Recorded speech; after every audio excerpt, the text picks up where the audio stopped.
My name is Femi Jota Amopuya. This presentation is about the proposed reformation of Section 62 of the Law of Property Act 1925.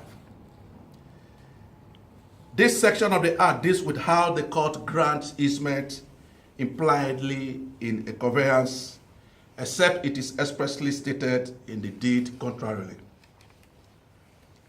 Section 62, subsection 1 of the Law of Property Act states that a conveyance of land shall be deemed to include and shall by virtue of this act operate to convey with the land all buildings, erections, features, commons, hedges, ditches, fences, wells, waters, watercourts, liberties, privileges, easements, rights, and advantages whatsoever appertaining or reputed to appertain to the land or any part thereof, or at the time of conveyance demised, occupied or enjoyed with, or reputed or known as part of an appurtenance to the land or any part thereof. Before going to in-depth analysis of the Act and the flaws therein, I will be quickly defining the term easement.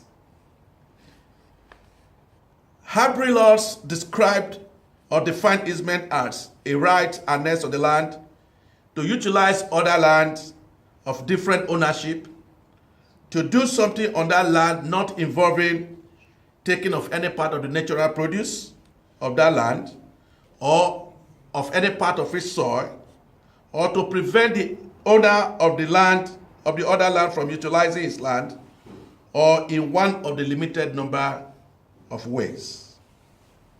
How are easements established? The characteristics of easement was set out by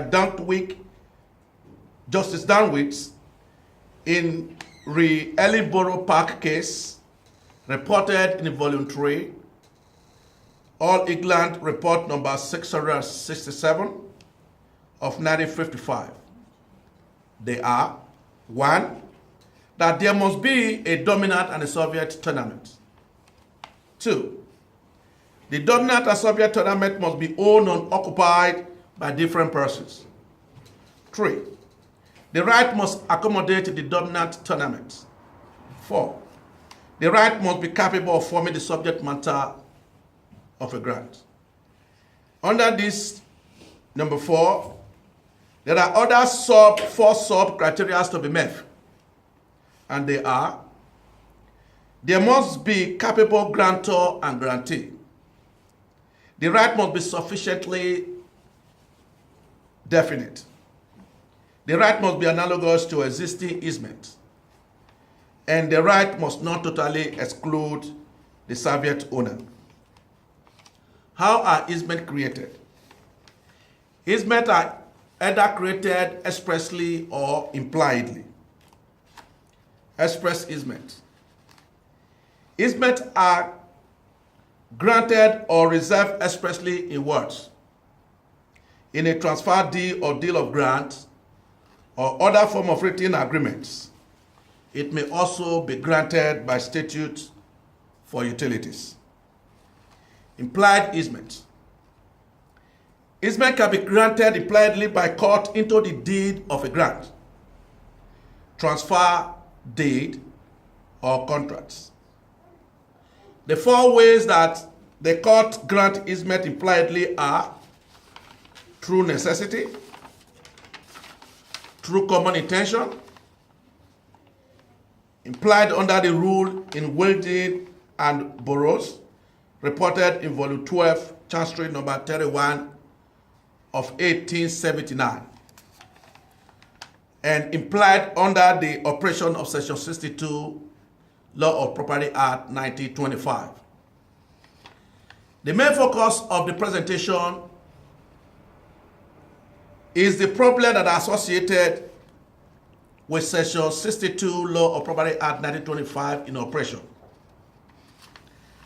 This section has been deemed very complex, confusing, uncertain, and has posed a lot of challenges in land law. It applies when two plots are in common ownership and one of the plots is occupied by another person. When the person occupied the other land later acquired a further interest in the land by conveyance, in a deed either by buying or lease granted or renewed, Section 62 of the Law of Property Act provides that any easement, rights, privileges, and advantages enjoyed over the plot of the land on or before the sales, unless otherwise stated contrarily, will be automatically conveyed to the buyer, even though they are not expressly included in the deed of grant. And according to April Stroud, the effect is to convert any rights, privilege, or advantages enjoyed by the occupier of the dominant tenement before the sale or lease into a legal easement. The problem here is that according to the principles of Re Ellenborough Park case, or one of them to be precise, it says that for any right to qualify as an easement, the right must accommodate the dominant tenement. And that means that the rights and enjoyments of the dominant tenement must be for the dominant tenement and not merely for the private benefit and enjoyment of the dominant landowner. So, if this is the case, what about a situation whereby some rights enjoyed by the dominant owner in a lease that are not for the benefit of the dominant tenement, if transferred into a legal easement? That creates a lot of problems. As it operates in this act, these rights, which are meant to be private, given merely by the servient owner for the favor of the dominant owner of the land, are automatically transferred into a legal easement. This was seen in the case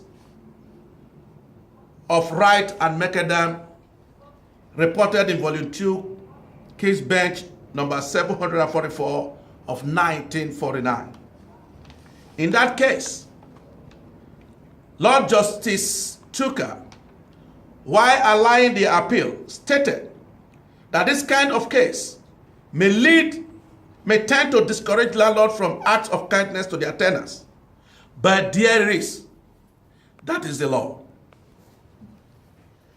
And in the case of Hare and Gilman, reported in English Law Report, Volume 3, number 74 of year 2000, while allaying the appeal, Lord Justice Chadwick repeated the same regret that was expressed by Lord Tucker in Wright and Macadam in 1949, that even though precarious right was capable of becoming within Section 62, subsection 1 of the Law of Property Act 1925. And in a journal article titled Section 62 Law of Property Act Again, Right for Reconsideration, J.E. Adams lamented that the ugly situation that was witnessed in the case of Wright and Macadam in 1949 was allowed to resurface in the judgment of Hare and Gilman in 2000. What does that tell us? That means that portion of the law is confusing and need urgent reform. Section 62 Law of Property Act 1925, although usually considered alongside implied easement, could be described technically as a form of an express grant because The necessary words are all contained in the conveyance. In conclusion, it is submitted that the statement made by the appeal court judges stating that the same mistake that was made in 1949 was again repeated and the same regret expressed by another judge in another case in year 2000 clearly shows that Section 69 Law of Property Act 1925 is not and is no longer fit for purpose.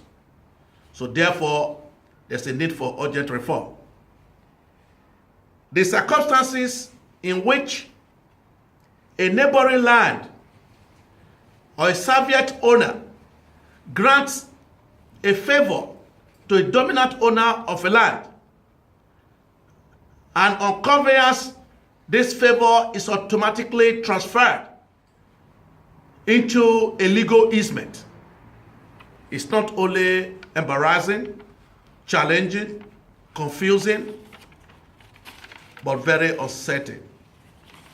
In light of this, it is the submission of this presentation that this section of the law, Section 62, Law of Property Act 1925, should be reformed and reformed urgently. Thank you.